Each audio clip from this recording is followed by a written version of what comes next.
నమస్తే, welcome to Telugu రాజ్యం. నేను మీరా.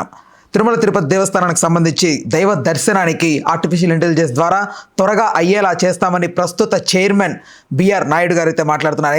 అయితే దీనికి ప్రతివాదన కూడా వినిపిస్తూ ఉంది. గతంలో దీనికి ఈవోగా పనిచేసినటువంటి ఎల్వి సుబ్రహ్మణ్యం గారు దీన్ని ఎద్దేవా చేస్తున్నారు. ప్రధానంగా ప్రజల ధనాన్ని, దేవుడి డబ్బుని వృధా చేయకండి అంటూ ఆయన సూచిస్తున్నారు. అయితే ఇందులో వాస్తవం ఏంటి, అవాస్తవం ఏంటి, నిజంగా ఏఐ ద్వారా దైవ దర్శనం తొందరగా అవుతుందా లేదా అనే అంశం గురించి మనతో మాట్లాడడానికి సినీ మరియు రాజకీయ విశ్లేషకులు భరద్వాజ్ గారు ఉన్నారు. ఆయనతో చర్చిద్దాం.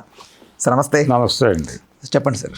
అంటే ఏఐ ద్వారా వీళ్ళు చేసేది ఏమిటి, దేవుడిని తొందరగా తీసుకొచ్చి చూపించడం లాంటిది ఏం జరగదు అక్కడ.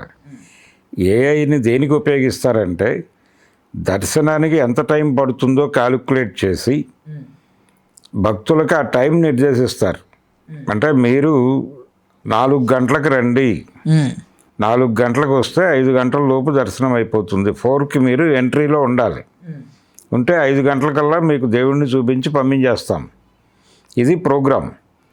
ఆ ఏరియాలో ఏఐని వాడుకోవాలి, ఏఐ టెక్నాలజీని వాడుకోవడం ద్వారా ఈ టైం క్యాలిక్యులేట్ చేసుకోవటం, మూమెంట్ అంచనా కట్టడం, ఇవన్నీ ఆర్టిఫిషియల్ ఇంటెలిజెన్స్ ద్వారా మేము చేస్తాము అని కొన్ని ఐటీ కంపెనీల వాళ్ళు టీటీడీకి ఆఫర్ ఇచ్చినట్టుగా బిఆర్ నాయుడు గారు చెప్తున్నారు.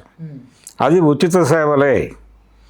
వాళ్ళు దైవం మీద ఉన్నటువంటి భక్తితో, టీటీడీ మీద ఉన్నటువంటి ప్రేమతో చేస్తున్నటువంటి ఉచిత సర్వీసులు మాత్రమే.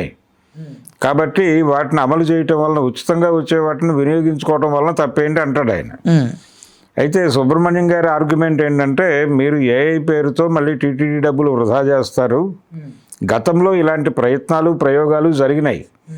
అంటే నిజానికి ఈ చేతికి బ్యాండ్ వేయటం అనేటువంటి ఒక కార్యక్రమం చాలా కాలం క్రితమే మొదలైపోయింది తిరుమలలో. అంటే ఆ బ్యాండ్ క్యాలిక్యులేట్ చేసి ఆ టైం ఫిక్స్ చేసి బ్యాండ్ వేస్తారు. దాని మీద ఉన్న టైం ప్రకారం మీరు ఎడితే దర్శనం అయిపోతుంది. అది ఆల్రెడీ జరుగుతోంది కదా. ఇప్పుడు కొత్తగా ఏఐని పెట్టి మీరు ఏం చేస్తారు? మీరు కొత్తగా చేసేది ఏమీ లేదు. ఆల్రెడీ ఉన్న విధానాన్ని అమలు చేస్తే, ప్రాపర్గా అమలు చేస్తే చాలు. అంతకుమించి మీరు ఏదో టెక్నాలజీని పట్టుకొచ్చాం, దీన్ని సులభతరం చేయడానికి మేము ఏదో చేస్తున్నాం, ఇవన్నీ అనవసరమైనటువంటి వృధా ప్రయాస. అక్కడ భక్తుల్ని క్యాలిక్యులేట్ చేయడానికి ఆల్రెడీ ఒక మెకానిజం ఉంది, ఒక వ్యవస్థ ఉంది, అది నడుస్తోంది. దీన్ని డిస్టర్బ్ చేస్తూ మీరు మళ్ళీ ఏఐని పట్టుకొచ్చేసి వేరే హడావిడి చేయకండి. ఉన్నది బాగానే ఉంది, దాన్ని మరింత పటిష్టవంతంగా ఎలా నడపాలో అక్కడ వరకు ఆలోచించండి చాలు అనేది సుబ్రహ్మణ్యం గారి గొడవ. దానిలో ఖర్చుకు సంబంధించిన వ్యవహారం కూడా టీటీడీ డబ్బులు వృధా చేయడానికి ఇలాంటి కొత్త ప్రాజెక్టులు చెప్తున్నారు అని చెప్తున్నాడు ఆయన. అంటే ఈ ఇంటెలిజెన్స్ పేరుతో, ఈ ఆర్టిఫిషియల్ ఇంటెలిజెన్స్ అమలు పేరుతో కొన్ని ఏజెన్సీలను నియమించుకుంటారు. ఆ ఏజెన్సీలకి వీళ్ళు డబ్బులు పే చేస్తారు, టీటీడీ డబ్బులు, అవి దుర్వినియోగం అవుతాయి. ఇప్పుడున్నది జరుగుతోంది కదా అని ఆయన అంటున్నాడు. అయితే ఇక్కడ డబ్బుల వినియోగానికి సంబంధించిన వ్యవహారమే లేదు అంటాడు బిఆర్ నాయుడు గారు. టీటీడీ డబ్బులు వృధా అని ఆయన అనవసరంగా ఆవేదన వ్యక్తం చేస్తున్నాడు. కానీ ఇక్కడ మేము డబ్బులు వృధా చేయటం లేదు. మేము వేరే వాళ్ళు ఎవరో ఉచితంగా సర్వీస్ చేస్తానంటే కొన్ని ఐటీ, ఈ టాటాకి సంబంధించి ఇతర ఫర్మ్స్కి సంబంధించినటువంటి ఇతర కంపెనీలకు సంబంధించిన వాళ్ళు మమ్మల్ని అప్రోచ్ అయ్యారు. వాళ్ళని చేయమని చెప్పడం వల్ల మనకు జరిగే నష్టమేం లేదు కదా, లాభమే తప్ప. అందుకని ఉన్న వ్యవస్థకి అదనంగా ఏఐని కూడా వాడి భక్తులకి మరింత సులభతరంగా దర్శనం ఉండేలాగా చూడటం మాత్రమే మేము చేస్తున్నాము. దీని మీద అనవసరమైన వివాదాలు రేపుతున్నారు సుబ్రహ్మణ్యం గారు అన్నది బిఆర్ నాయుడు గారి గొడవ. ఇది కండిషన్, ఇది జరుగుతున్నటువంటి కండిషన్. అక్కడ వాళ్ళ ఆర్గ్యుమెంట్స్ మధ్య ఉన్నటువంటి గొడవ ఏంటంటే డబ్బులు గొడవ. డబ్బులకు సంబంధించి టీటీడీ డబ్బులు వృధా కావని ఆయన చెప్తున్నాడు, అయిపోతాయని ఈయన చెప్తున్నాడు. అవేమో కంపెనీలు ఉచితంగా ఇస్తున్నాయని చెప్తున్నాడు. ఒకవేళ నిజంగా ఉచితంగా ఇస్తాము అని చెప్పి వాళ్ళు ముందుకొచ్చి మేము సర్వీస్ అలా రావచ్చు, కూడా రావడానికి ఆస్కారం ఉంది. చాలా సందర్భాల్లో చాలా కంపెనీలు తిరుమలకు సంబంధించిన సర్వీసులు ఉచితంగా చేశారు.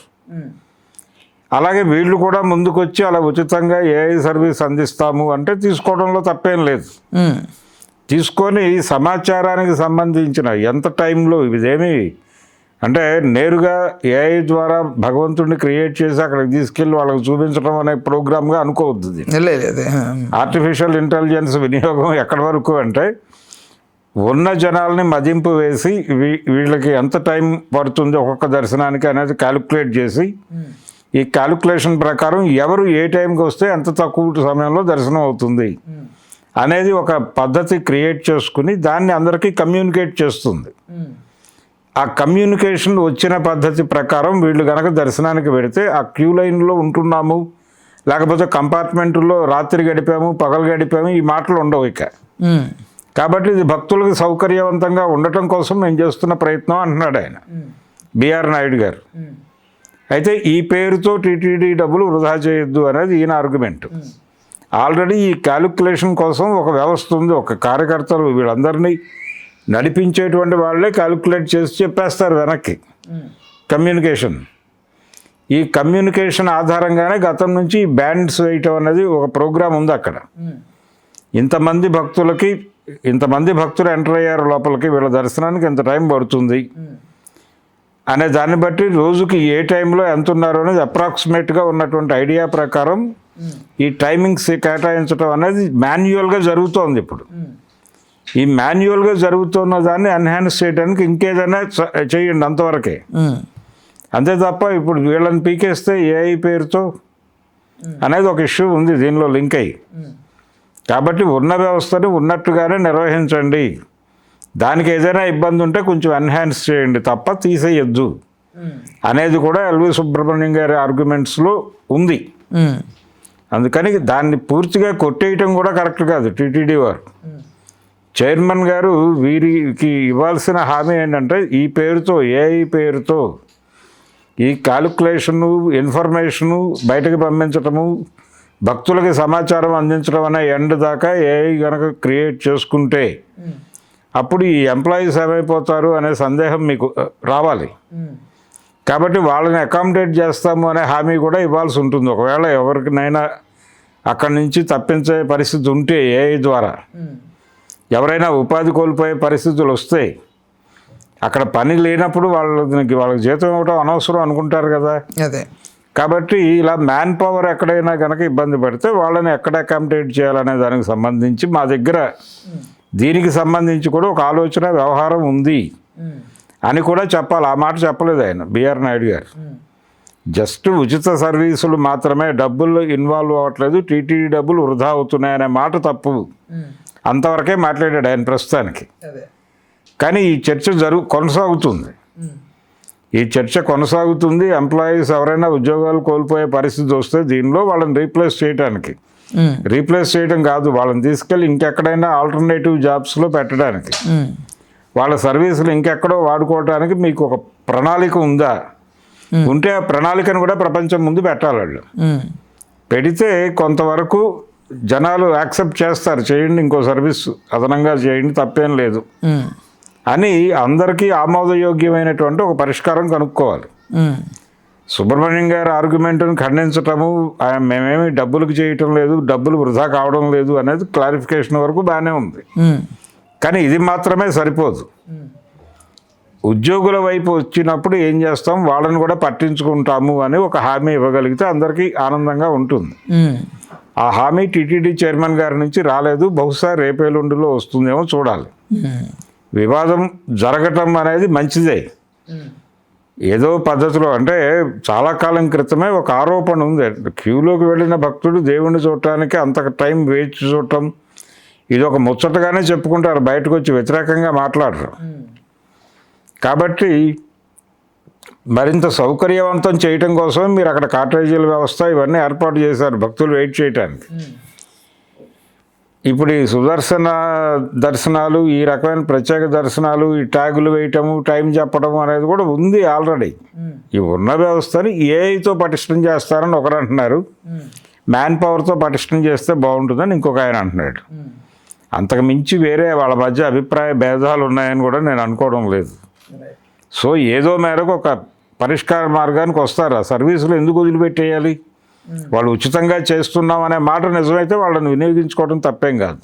అంటే ఒకరు అమెండ్మెంట్స్ని ఇంకొకరు డిఫెండ్ చేయడం అనేది అమెండ్మెంట్స్ ఏం కాదు, అసలు ఇందులో సర్వీసే. వాళ్ళు ఎవరో వచ్చి ఉచితంగా సర్వీస్ చేస్తామంటున్నారు, చేయించుకోవడానికి ఏమిటి ప్రాబ్లము? డబ్బులు పెట్టడం లేదని చెప్తున్నాడుగా పెద్ద మనిషి, వదిలేసి చూడండి.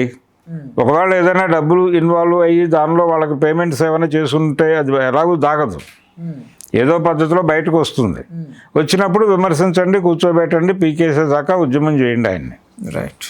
కానీ ఒక ప్రతిపాదన చేయటము, అవతల నుంచి ఉచితంగా సర్వీస్ చేస్తామని వచ్చినప్పుడు వాళ్ళని కాదనాల్సిన అవసరం లేదు.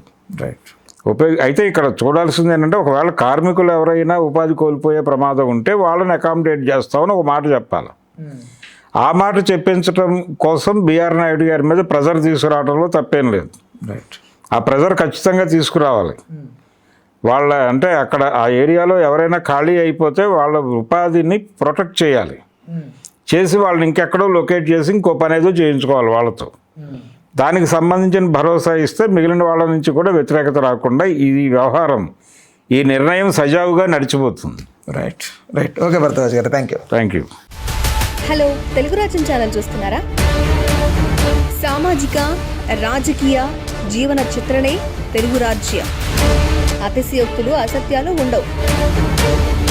రాజకీయ కోణం కాదు, ప్రజా కోణమే కొలబద్ద. తెలుగు రాజ్యం వీక్షణ మీ ఉత్తమ అభిరుచికి నిదర్శనం.